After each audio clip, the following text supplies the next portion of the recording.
Balancing के लिए जो कल एडजस्टमेंट्स होने वाले हैं उन पर बात करते हैं।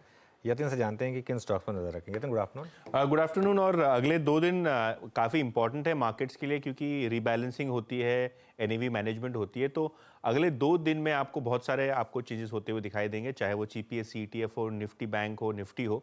तो शुरू करते हैं निफ्टी के साथ, जहां अहम चेंजेस होने वाले हैं। जैसे कि हमको पता है, श्रीराम फाइनेंस ये एक निफ्टी का इंक्लूजन था। तो यहाँ आप देखेंगे लगभग $188 मिलियन, यानी ब्रॉडली 1500 करोड़ से के आसपास की रकम यहाँ इनफ्लो के तरीके पे आएगी। श्रीराम फाइनेंस ये एक स्टॉक है जहाँ निफ्टी का इंक्लूजन हुआ है, तो यहाँ खरीदारी आपको देखने को मिलेगी। फ्लिप साइड पे यूपीएल ये एक्सक्लूजन कैंडिडेट है, तो यहाँ आप देखेंगे कि लगभग $100 मिलियन के आसपास, यानी 800 करोड़ रुपए तक की सेलिंग यहाँ आपको देखने को मिल सकती है कल के सत्र में। ऑब्वियसली निफ्टी बैंक की भी रीबैलेंसिंग होने वाली है, लेकिन यहाँ कोई इंक्लूजन एक्सक्लूजन नहीं हुआ, यहाँ वेटेज चेंज होता हुआ आपको दिखाई पड़ेगा। सबसे पहले एचडीएफसी बैंक, जहाँ आपको लगभग 1000 करोड़ रुपए के आसपास की बाइंग देखने को मिलेगी निफ्टी रीबैलेंसिंग के चलते। इंडसइंड बैंक में भी आपको खरीदारी आती हुई नजर पड़ेगी, लेकिन ये छोटी क्वांटम की खरीदारी है, लगभग 200-300 करोड़ रुपए के आसपास। हालांकि एसबीआई और आईसीआईसीआई बैंक, इन दोनों में आपको आउटफ्लोज होते हुए दिखाई पड़ सकते हैं। शायद इसीलिए आज ये दोनों स्टॉक्स प्रेशर में दिखाई पड़ रहे हैं। ऑब्वियसली निफ्टी नेक्स्ट 50 में काफ़ी सारे बदलाव होने वाले हैं, और ये मिड कैप स्टॉक्स पे नजर रखनी है। Jio financial, power finance, Adani power, REC, IRFC, तो ये जो 5 स्टॉक्स का समूह है, इनमें सबसे ज़्यादा इन्फ्लो आपको आता हुआ दिखाई पड़ेगा।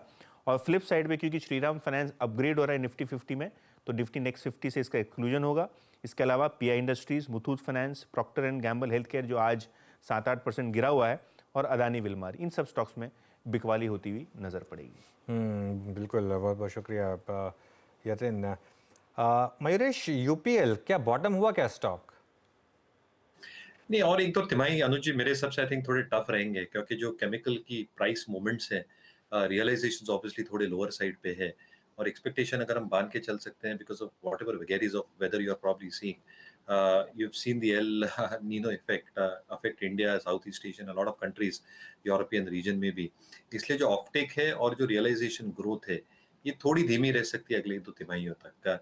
एड टू दैट जो इनपुट कॉस्ट है, ये अभी भी वही लेवल्स पे है, तो वहां पे बहुत ज्यादा गिरावट देखनी मिली नहीं है, जिसका मतलब जो एक लेवरेज हम देखना चाहते हैं ऑपरेटिंग परफॉर्मेंस पे, एबिट और एबिट मार्जिन्स के ऊपर, ये शायद कंप्लीटली रिफ्लेक्ट ना हो अगले 1 से 2 तिमाहियों में। अभी जो पॉजिटिव साइंस मार्केट देखना चाहता है, specifically from UPL domestic business, जहां तक का सवाल रहा कि मॉनसून फिंगर्स क्रॉस्ड अगर अच्छे रहते हैं, और उम्मीद यही है because I was reading a couple of reports कि एल नीनो के कंडीशंस ला नीना में शायद बदल रहे हैं, विच मीन्स एक नॉर्मलाइज मॉनसून शायद हम एक्सपेक्ट कर सकते हैं ये मॉनसून सीजन में, which will have a good uptake, not just for UPL but other agrochemical companies as well.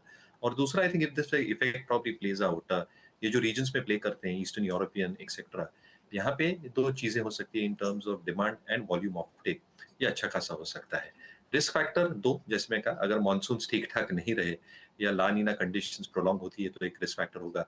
और दूसरा, अगर एक इवॉल्विंग सिचुएशन होती है वापस रशिया यूक्रेन क्राइसिस को लेके, तो कहीं ना कहीं दिक्कतें अटकलें वापस उभर के आ सकती है, but that's an outside risk that nobody really knows about at this point of time. तो मुझे लगता है आई थिंक अगले 2 क्वार्टर्स अनुज जी थोड़े टफ हो सकते हैं नंबर्स के हिसाब से, शायद एक रेंज बाउंड ट्रेड रहे यूपीएल के लिए।